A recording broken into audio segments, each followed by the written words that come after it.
Silvia es directora de Compliance, Asesoría Jurídica y Protección de Datos en Unicredit, para España y Portugal. Porque Unicredit es más grande, abarca más países. Bueno, Unicredit es un banco italiano que está basado en Italia y tiene mucha presencia en todo el mundo. Es esencialmente paneuropeo, tiene mucha presencia en Alemania, en Austria, en los países del este, en Estados Unidos y en Europa Occidental, un poco en Asia. Pero es un banco italiano con espíritu paneuropeo. Entonces tú eres responsable de compliance, veo que en la península, seguramente porque es un criterio geográfico, y dependes de alguien en compliance en Italia. Sí, dependo del lo que es el Head de Compliance Internacional, que está en Milán, y luego también por la parte legal del rol similar del Head de Legal Internacional, que también está en Milán. Vale. Ahora nos cuentas lo del órgano de control y demás. Bueno, llevas mucho tiempo asumiendo roles en las áreas de compliance a nivel nacional e internacional y has estado entre España y Nueva York. Sí. Que allí el compliance se debe vivir de otra manera muy distinta. Ya os contaré luego, pero mi época de Nueva York era en los años 90, donde aquí no se conocía ni la palabra compliance, y yo fue llegar allí, yo trabajaba por aquel entonces en el BCH, que mucha gente joven no lo conocerá, pero al acabar la carrera empecé en el BCH y estuve un par de años en legal jurídico, y me mandaron a Nueva York, a la sucursal de allí, para llevar toda la parte jurídica, y al llegar allí me encontré pues eso, que había un departamento de compliance, que es esto del compliance, un manual de compliance y un par de anécdotas que os contaré al final. Pero sí, para aquel entonces, aquí en España, era un concepto que no existía. Y allí, bueno, pues tuve mi gran baño de compliance y de mi experiencia en compliance desde entonces. Sí. Y actualmente escribes artículos de compliance y ¿dónde los publicas? Pues en El Economista, en 5 días, en revistas jurídicas, en El Español, bueno, en diversas publicaciones de medio financieras, jurídicas. Es así, unos cuantos últimamente. Porque tú fundamentalmente has estado en el sector de finanzas, pero no sé cuál es tu formación. Yo estudié E1 en ICADE, o sea, era lo que ahora es un doble grado, antes era un grado y medio, grado de Derecho con diplomatura en ADE y con formación es jurídica. Y bueno, pues escribo artículos fundamentalmente jurídicos, me metí luego también en la parte de compliance, pero mi formación es jurídica y llevo pues 30 años trabajando en banca internacional, de un banco a otro, en España, en Nueva York y vuelta a España, pero siempre pues componente internacional. Antes de Unicredit estaba en el Royal Bank of Scotland, que es un banco inglés, trabajando aquí en España también, y llevaba todo el sur de Europa, España y Portugal, Italia y Grecia. Y bueno, pues siempre he estado en la parte financiera y la parte financiera internacional, que es lo que me gusta. ¿Y desde cuándo estás en Unicredit? Pues en Unicredit llevo ya 10 años. 10 años aquí en España. Sí. ¿Y estás contenta? Sí, estoy muy contenta. Es que estoy muy contenta, estoy muy a gusto. Es un trabajo que, como llevo pues, muchos años en esto, da igual que cambies de banco, ¿no? O sea, cambia un poco el idioma subyacente que hablan unos y otros, pero el tipo de negocio, aparte, en los últimos años, digamos, al que asesoro, es banca corporativa, inversión, es decir, es un poco muy similar de un banco a otro y cambian por las personas, las infraestructuras, pero bueno, que es un poco que estás muy familiarizado con todo lo que haces, en lo que trabajas y a lo que asesoras y a los equipos con los que trabajas de negocio. Y esto que nos comentas de que, bueno, como tú eres responsable en compliance en la península y que dependes del Head of Compliance en Italia, y además colaboras con los departamentos legales, ¿no? Tanto en la península como desde Italia también. ¿Cómo tienen enfocada la gestión del compliance? O sea, bueno, cuéntame tú. Dices en el banco. Sí. Bueno, en el banco tenemos un departamento muy grande de compliance distribuido entre la casa matriz que está en Italia, las distintas subsidiarias del banco en distintos países europeos y no europeos, y digamos que en total pues, podemos hablar de alrededor de unas 600 personas. Total, en compliance. En cada uno de los países hay un compliance officer. Aquí en España estoy yo. Y bueno, lo que haces es tu labor como compliance officer local respecto del apoyo que recibes de la parent es tú aquí adaptas todo lo que son las políticas internas a tu normativa española, local, ¿no? Intentas también a tu casuística, a tu tipo de negocio que tienes aquí, porque en las instituciones grandes, no hablo ya de bancos, sino en general las instituciones grandes lo que pretenden es un poco homogeneizar, ¿no? El tipo de las políticas, pues para todo el mundo, aquí en todos los países. Pero bueno, y tú en el país eres el primero que tienes que decir, ojo, que esto a mí me aplica, o esto no me aplica, o esto me aplica de esta manera, porque mi tipo de negocio es esto, porque mi normativa local pues hay alguna contraindicación o no tiene algún tipo de peculiaridad. Entonces, tu papel fundamental es adaptar todo aquello digamos, el grueso de las políticas de tu institución financiera a tus peculiaridades locales, tanto jurídicas como de tu tipo de negocio. Y cuentas con el apoyo de todo lo que son las áreas grandes de compliance que están en la casa matriz, que son, aquí estoy solo yo, pero ahí pues tienes un área muy grande de prevención de blanqueo, de sanciones financieras, de abuso de mercado, de conflictos de interés, de corrupción, antitrust, etcétera. Es decir, que son equipos muy grandes, porque es un banco muy grande, en los que tú te apoyas pues, para los temas correspondientes de ese área que también te aplican aquí. ¿Y encuentras muchas diferencias entre la matriz, lo que emana de la matriz y luego lo que tú tienes que adaptar aquí en España y Portugal? Pues mira, como estamos en Europa y tenemos muchas, ya casi todas las normativas se homogeneizan por reglamentos. Y las directivas tenemos un pelín más de problema porque aunque parezca una tontería, las directivas las acaban aplicando los distintos países europeos y como tienen su margen de flexibilidad, al final en el detalle último las acaban adaptando de una manera distinta y ahí es donde solemos de tener los problemas. Con lo cual, yo estoy siempre deseando que la evolución normativa de la Unión Europea, y creo que va en ese sentido, vaya más a reglamentos de aplicación directa, porque te ahorras el tener que discutir con el de Italia. No, es que aquí le pido el DNI al CEO, no, es que aquí no, no es que aquí la dirección de la casa, no es que aquí. Pues te ahorras eso, que aunque parezca una tontería, en concreto, en todo lo que es blanqueo de capitales para hacer el onboarding de clientes, es la parte donde más problemas tenemos aquí en este último detalle, porque en este país te piden esto, en este no. Y bueno, pero a tu pregunta, al estar en países europeos, pues tenemos una normativa básicamente muy parecida, con lo cual te cambia a lo mejor un poco el detalle final, pero no es como si estuvieras trabajando en India, Nueva York, Shanghái y Suiza y Francia. Estamos hablando de países europeos, con lo cual la manera de trabajar en el banco es una normativa y unas políticas que nos aplican bastante por igual. Luego tienes tu especificidad local, pero suele ser bastante manejable. Y tú eres la responsable de identificar esas especificaciones, ¿no? O sea, no te lo hacen en la matriz. No, para eso estoy yo. Para eso estás tú. Estoy yo y para eso está cualquier compliance officer nuestro que esté en cualquier otro país. Precisamente ellos, en la casa matriz, pues tienen las políticas correspondientes. Ponle, ahora vamos a sacar, me lo invento, la nueva política de prevención de corrupción.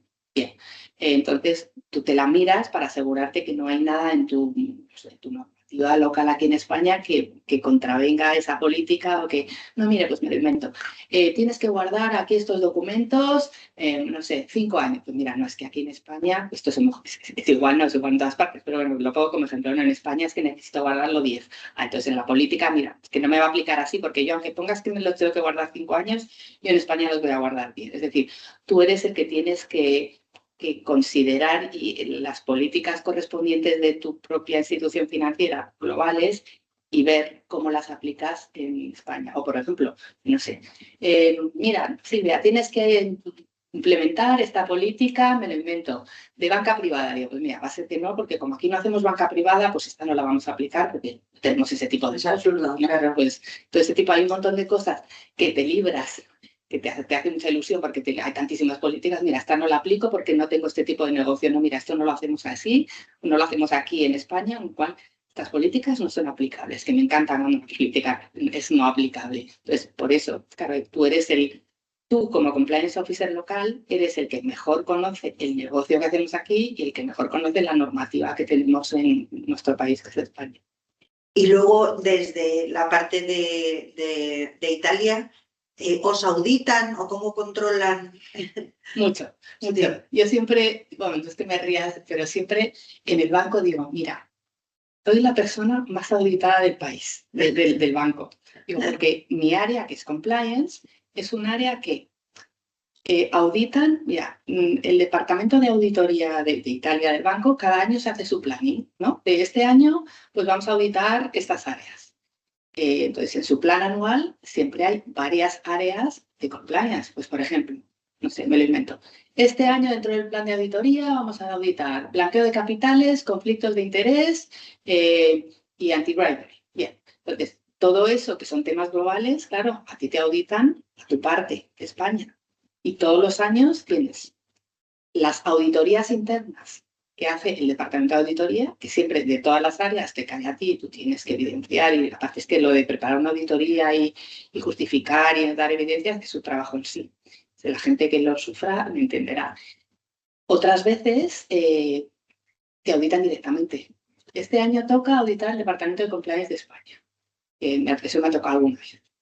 Y luego, aparte de las auditorías internas, que todos los años van auditando áreas y como son áreas distintas, acaban auditándote todas.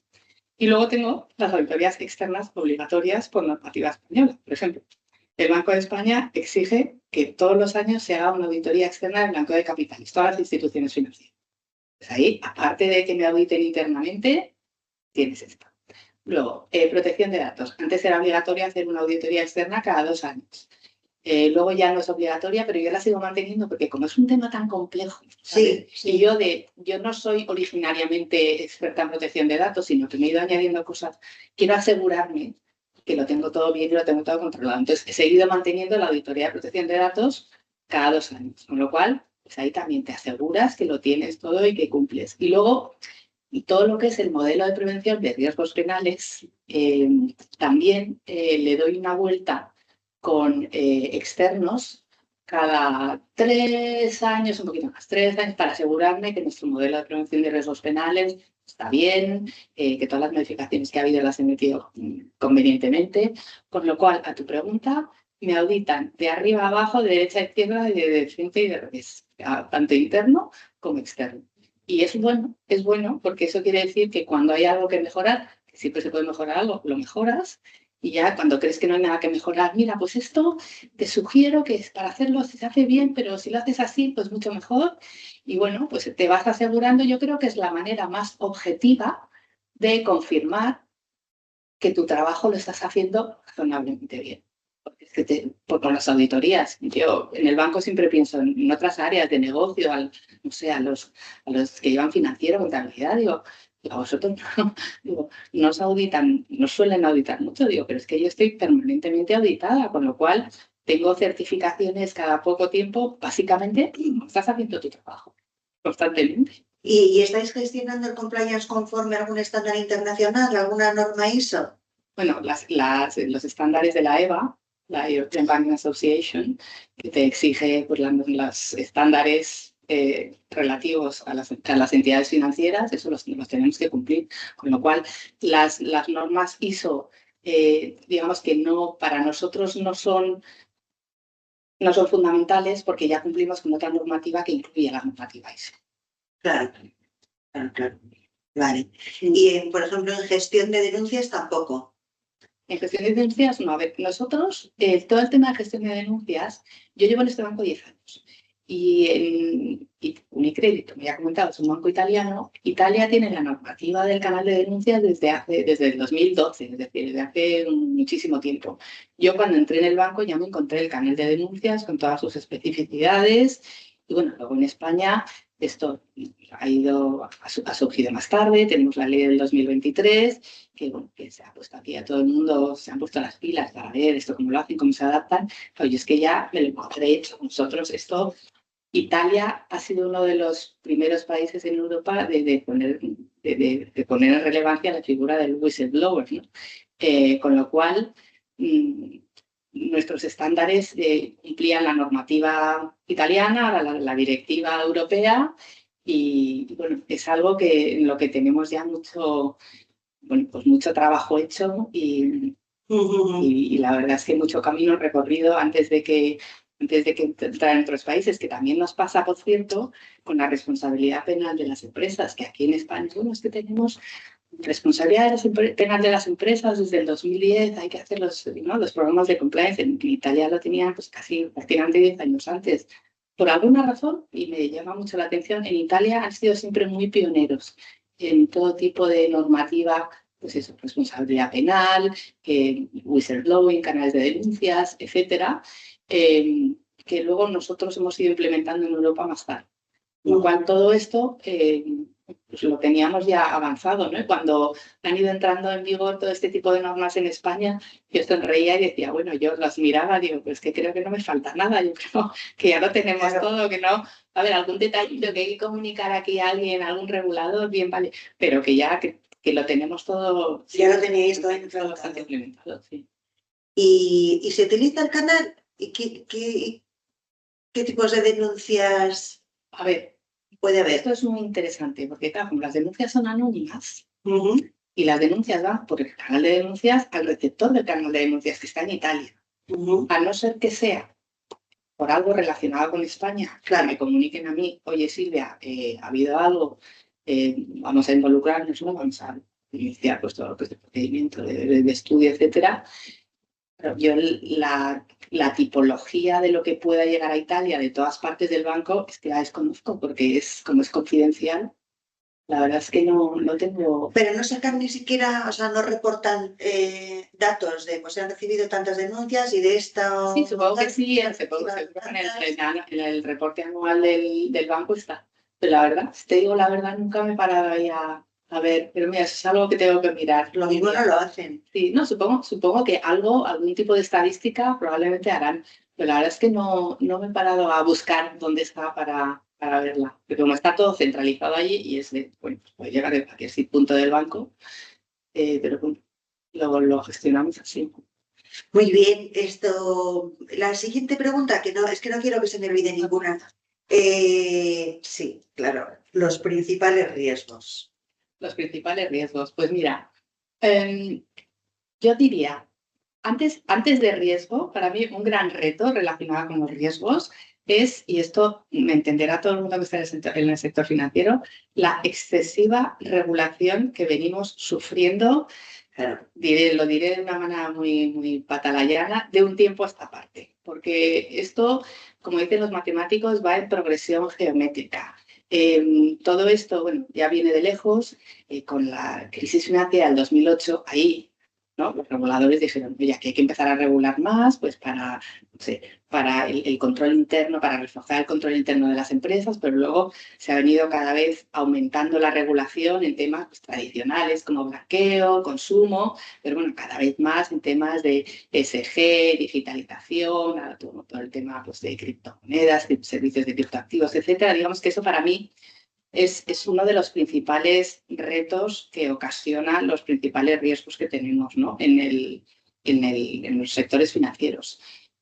Y si vamos a riesgos concretos, pues mira, por ejemplo, riesgos fundamentales en el sector financiero, pues en este año nosotros siempre sacamos como, este año nos vamos a focalizar pues siempre están los fundamentales del sector financiero en los que todos los bancos se llevan la mayoría de las multas, que son prevención de blanqueo de capitales y sanciones financieras. Ahí va el principal, son los principales áreas donde se originan las multas a las entidades financieras. Y luego otros riesgos fundamentales que son blanqueo de capitales, ya he dicho, abuso de mercado, digitalización, todo el tema de ciberseguridad y ESG. Yo hablo de toda la parte corporativa porque luego, como no llevo banca minorista, tienes toda la parte de consumo que también es uno de los principales riesgos. Pues bueno, ahora, por ejemplo, hablando de esto que acabo de comentar, todos los riesgos ciber. Es que cada vez las estafas, los fraudes, los riesgos para la operatividad de las empresas, ¿no? Por eso ahora tenemos la famosa normativa DORA de resiliencia operativa digital en la que todos los bancos nos hemos volcado porque tenemos que hacer todo lo posible por prevenir ataques, hacerles frente y luego ver cómo los solucionas, ¿no? El post-mortem, el ver de dónde sacas, cómo mejorar los sistemas que tienes, que esto es fundamental. Y estos son un poco, a grosso modo, los riesgos clásicos y fundamentales. Entiendo yo que tenemos en banca, por ejemplo, en lo que nos focalizamos para este año, que hay muchos más, pero ya te digo, blanqueo y sanciones financieras, número 1. La mayoría de las multas van por ahí. Yo creo que pocos bancos habrá que no se hayan llevado una multa o por blanqueo o por sanciones financieras. ¿Y cómo lo controláis o cómo intentáis controlarlo?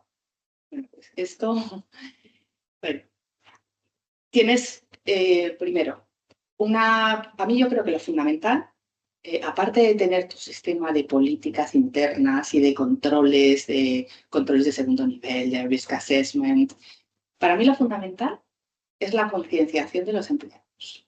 La concienciación de que, hablábamos antes de training, de que tengan el suficiente sensibilidad como para entender que, oye, de levantar la mano, aquí hay algo. Esto era un tema de sanciones. El otro día me hablaste de sanciones, tenemos una operación, ¿cuáles eran los países sancionados que aquí y tal? O, pues por ejemplo, que tengan que comprar acciones a título personal. Oye, Silvia, aquí había que hacer algo, ¿verdad? Aquí había que esto tengo que hacer porque sé que me suena. Es decir, que para mí lo importante es que para que funcione bien un sistema de compliance y, por tanto, las medidas de control funcionen, los empleados tienen que tener la sensibilidad y tienen que estar concienciados y eso es parte de la labor del Departamento de Compliance, por ejemplo. No vale de nada, y esto ya lo dijo el DOJ, el Departamento de Justicia de Estados Unidos hace años, no vale de nada tener una política de check the box. Tengo 800.000 políticas así de gordas que cubren todo, que están ahí, y tú, empleado, lo tienes que saber. Sirve para nada, que a los empleados no se van a leer esas políticas, no tienen ni idea. O sea, no tienen por qué tener idea del detalle de todas esas políticas. El compliance officer tiene que tener ¿no? el saber trasladar a los empleados el concepto de los temas fundamentales y la sensibilidad para que puedan recordar y distinguir las áreas en las que pueda haber problemas, y yo a lo que aspiro es que me levanten la mano. Oye, aquí hay algo de cómo era esto, recuérdamelo, vamos a verlo. Eso, y lo vemos y vamos al detalle. O sea, nadie pretende que se aprendan las policies porque es que tampoco ni se las van a leer, aparte que es uno de los temas que tengo yo en mi caballo de batalla, es que hay que simplificar cómo funciona el compliance, ¿sabes? Y en eso estamos también. Pero bueno, medidas de control, te digo. Concienciación. El apoyo, hablábamos, el apoyo de la dirección, lo que se llama el tone from the top y también from the middle. A ver, es muy diferente trabajar en una empresa donde el de arriba, el CEO, apoya el compliance a donde no lo apoya. Claro. Yo he estado en todo. He vivido unas empresas de un tipo, con un CEO de un tipo y con otras de otro. Y cuando tienes un CEO que apoya el compliance y que se asegura que todos los de debajo vean la importancia que tiene, la relevancia y la trascendencia para el negocio, que no tiene nada que ver con uno que le parece que todo para qué está aquí, es un gasto de dinero, a ver, ¿qué me vas a contar? Es muy distinto. Entonces, cuanto más apoyo tienes de arriba, más se nota y más relevancia le van trasladando a todas las capas de la empresa, y eso se nota en la concienciación de los empleados. Y que no le importe poner los elefantes encima de la mesa, sí. O sea, sacar el elefante. Sí. Porque, pues en mi experiencia yo me he encontrado con CEOs que cuando estás haciendo tu trabajo, que es identificar áreas que necesitan fortalecerse, oportunidades de mejora, debilidades, y que, bueno, y a veces te encuentras con incumplimientos graves. Y a mí me ha ocurrido, no sé si también a las personas que nos están viendo, porque la mayoría de los que se han conectado ejercen funciones de compliance, y además en tu sector me ha parecido que cuando se lo dices se siente como agredido, ¿no? Como le estás diciendo que en mi compañía no cumplimos, entonces no lo quiere oír. Y entonces ahí se nos hace muy difícil trabajar, muy difícil. O sea, tiene que tragarse un poquito a veces el orgullo y decir, pues efectivamente cometemos errores. Claro. Y es que te he contratado para que me lo digas y para solucionarlo. Y aparte, y justo al hilo de esto, siempre, no sé, en compliance siempre se ha dicho, compliance es imposible que todo el mundo cumpla 100%, porque somos seres humanos, con lo cual lo que se pretende es que se cumpla lo máximo posible y luego el resto ver cómo lo puedes solventar, ¿no? Y qué medidas de control puedes poner para que no pasen en el futuro. Pero obviamente nunca es imposible, yo creo, como concepto, ¿no? El cumplir 100% con todo, con lo cual tienes que poner las medidas posibles para que se cumpla al máximo posible y lo que no se cumpla, ver la manera que se puede cumplir y solventarse. Exacto, o sea, identificar el riesgo y llevarlo a un nivel tolerable. Exacto, tolerable, el famoso apetito de riesgo. Y luego, otra medida de control que me parece fundamental son los sistemas informáticos. O sea, yo creo que los bancos siempre vamos detrás. Esto es como cuando la normativa va detrás del negocio, es decir, el negocio va sucediendo y la normativa va detrás, pues igual los bancos van, las evoluciones tecnológicas van más rápido y el banco va detrás intentando haciendo catch up con un nuevo sistema tecnológico que cuando llegas y ya te has gastado el dinero, ya hay otro que es la versión 5.7 más. Entonces, pero es un problema de verdad en todos los bancos en los que he estado, los desarrollos tecnológicos internos, que siempre dices, es que esto tendría que funcionar mucho mejor, habría que invertir mucho más y es algo muy importante para compliance. O sea, tanto para tener unos sistemas efectivos de controles de segundo nivel de risk assessment, ¿no? Que no pierdas tiempo, que sean, ahora que estamos todos con la IA, los copilots y tal, o sea, algo realmente que no te haga perder tiempo y que sea efectivo, pero no solo eso, sino para organizarte tú, tu propio 800.000, ¿no? Tasks que tienes que hacer en compliance y deadline. O sea, no puedes permitirte el que, uy, se me ha olvidado mandar este reporte al Banco de España, porque claro, es que sé que lo tengo que hacer, pero mira, es que se me... No, o sea, es que tienes que tener Un sistema exacto, que todo lo que tengas que hacer, todos tus reportings, todas tus obligaciones regulatorias, etcétera, que no se te pase nada, porque hagas un riesgo para el banco, un riesgo regulatorio, un riesgo reputacional, un riesgo económico. Entonces, tienes que tener los sistemas informáticos suficientes para que todo eso esté controlado. Y más hoy estamos en el siglo XXI. Claro, sí, te Eso para mí es asegura. fundamental también. Claro. Sí, a mí también, porque la digitalización da mucha más seguridad a cualquier gestión. Primero, porque por lo que tú dices, que son medidas técnicas que te ayudan a recordarte que tienes que cumplir y que tienes un plazo y tienes que tener un sistema. Tenemos muchas cosas en la cabeza, a veces es muy difícil llevarlas todas, ya hemos dejado de utilizar agendas y papel. Yo me lo meto todo en el inbox de mi calendario.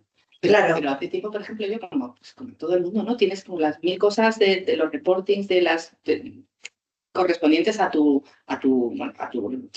trabajo.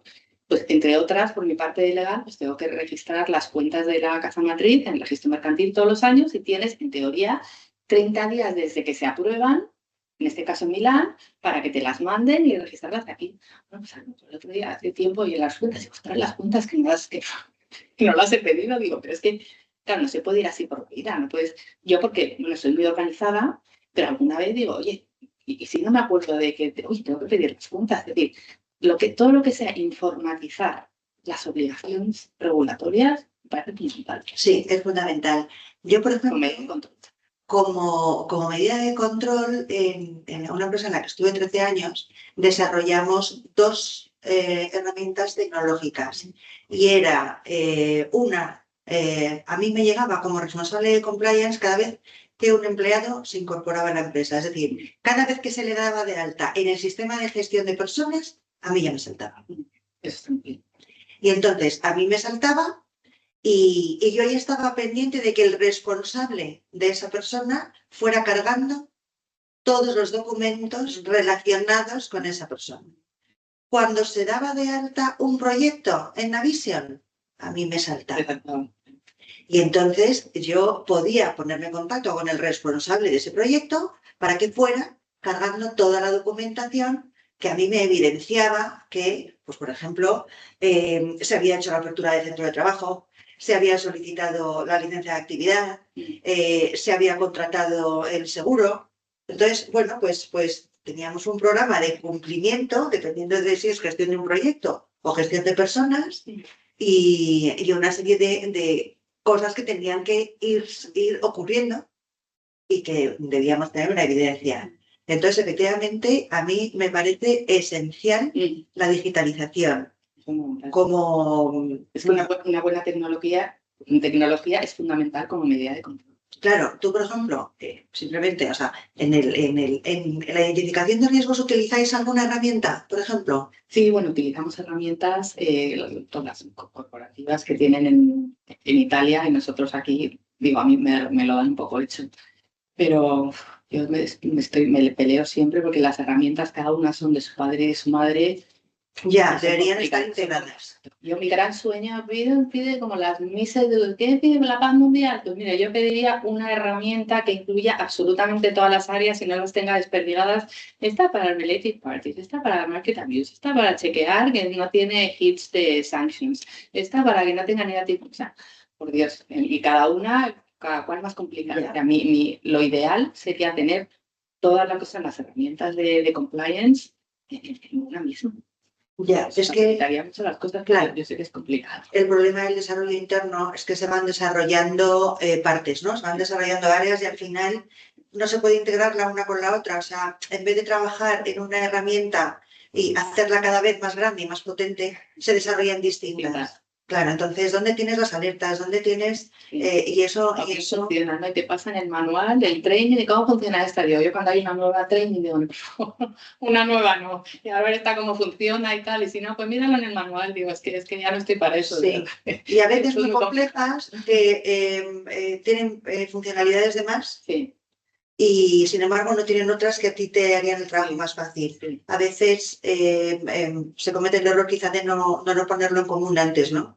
Es decir, estamos desarrollando esta herramienta, ¿qué me podéis aportar? ¿Qué podéis sugerir? Y demás. Eso estaría bien. Yo tuve la suerte de hacerla yo. Pues eso es maravilloso porque así la haces como tú. Exacto. Entonces me pongo en contacto con el proveedor. Bueno, como nosotros no éramos una gran empresa, éramos 1000 empleados, pues teníamos un proveedor externo y entonces, bueno, pues conocía perfectamente los sistemas que se manejaban en las diferentes áreas y entonces, bueno, pues logramos pensando entre los dos, oye, ¿cómo yo puedo enterarme? ¿Cómo yo puedo hacerlo? Y luego el training, la verdad es que era tan sencillo, tan sencillo.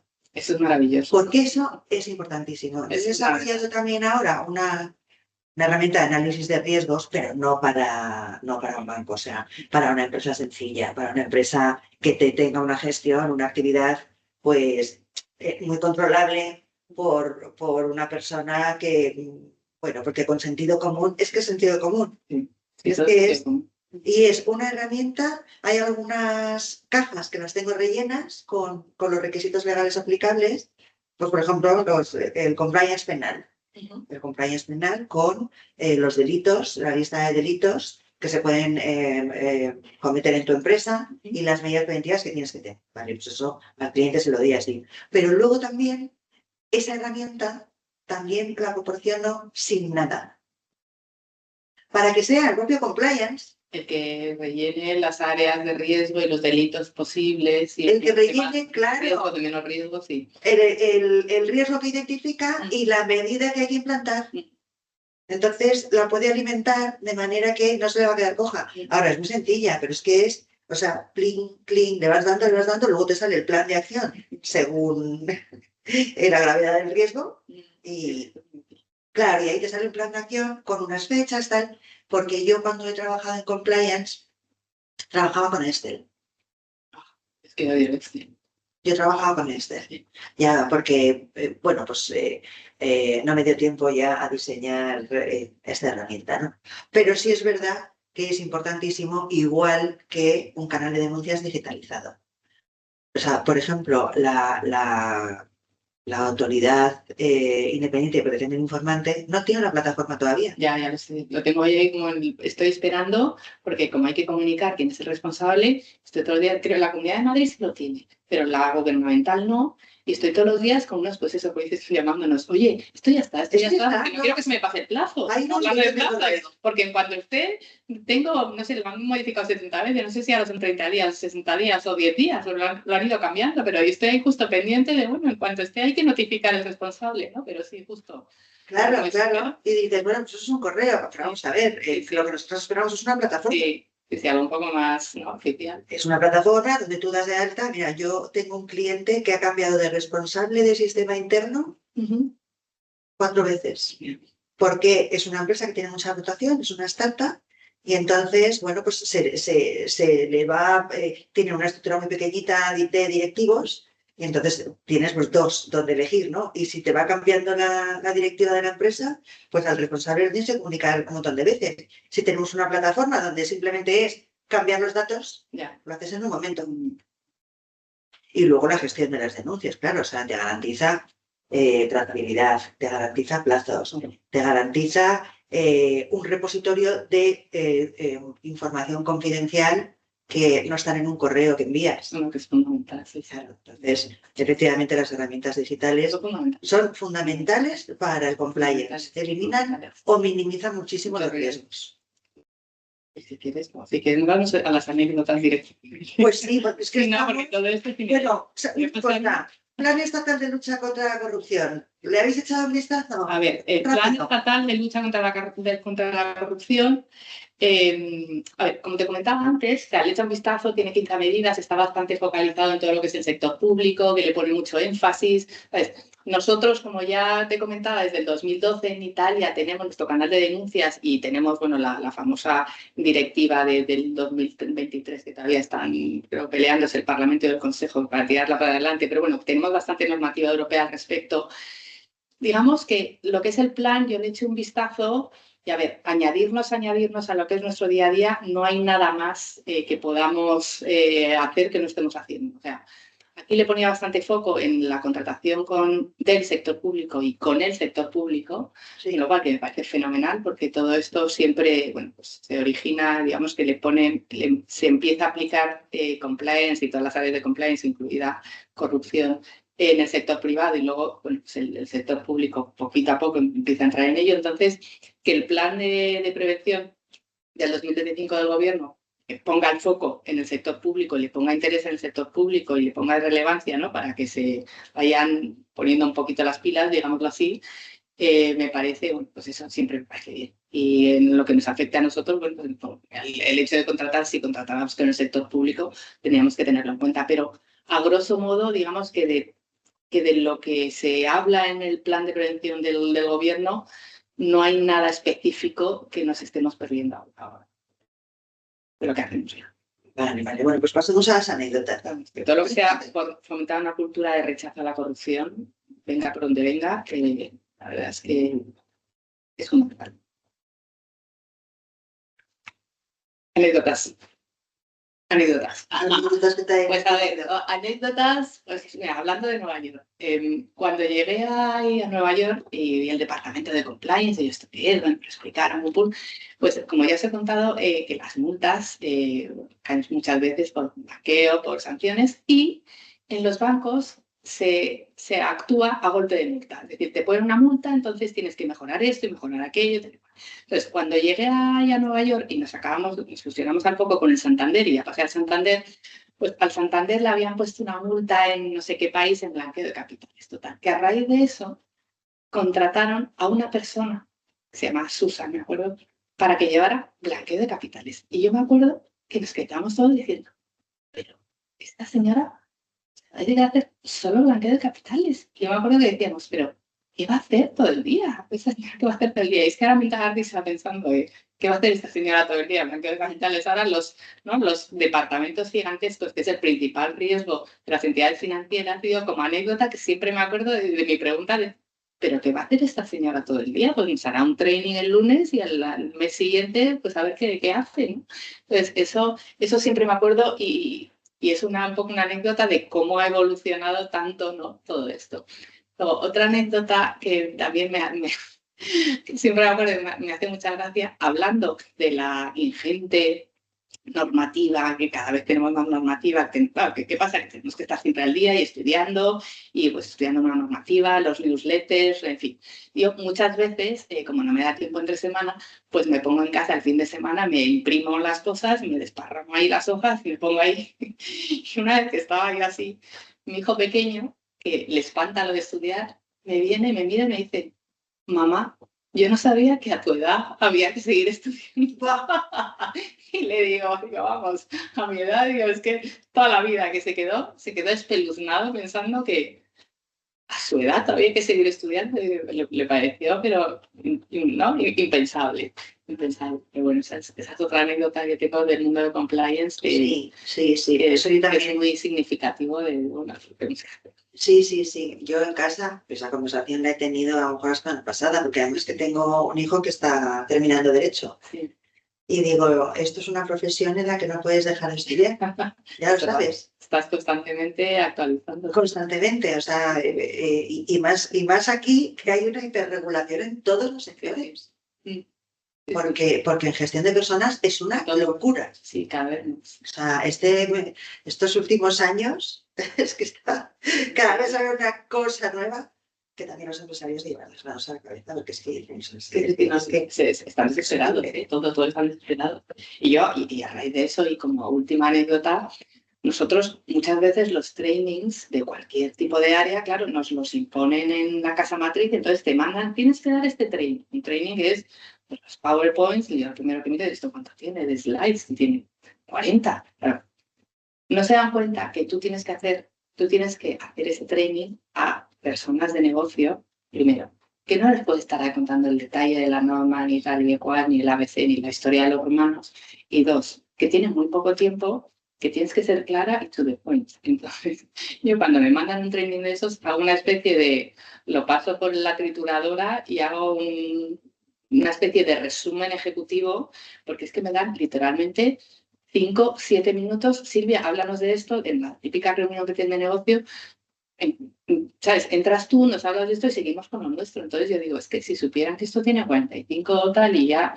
Bueno, háblanos, pero ¿cuánto va a durar esto? Y tú tienes, bueno, si supieras que tenía que durar 2 horas, pero te lo voy a hacer en 5 minutos, muy resumido, con 4 ideas, tal. Entonces eso también me hace siempre gracia, que no saben todo lo que hay detrás de, que me parece fundamental, pues eso, no aburrir a las ovejas, porque no consigues nada soltando un rollo de 50 hojas que no te escuchan, sino que prefiero 5 minutos, 4 ideas. Mira, esto es así y aquí, ¿qué sentido tiene esto para nosotros, para nuestro negocio? Pues mira, pues esto, porque si nos pasa esto, hacemos esto y pum, pum. O sea, que se vayan con 4 ideas, pero y sobre todo que tienen poco tiempo. Entonces, eso es algo que siempre me parece muy entretenido, como el traducir un rollo, ¿no? Un papiro egipcio a los de negocio para que tengan 4 ideas claras en 7, 8 minutos.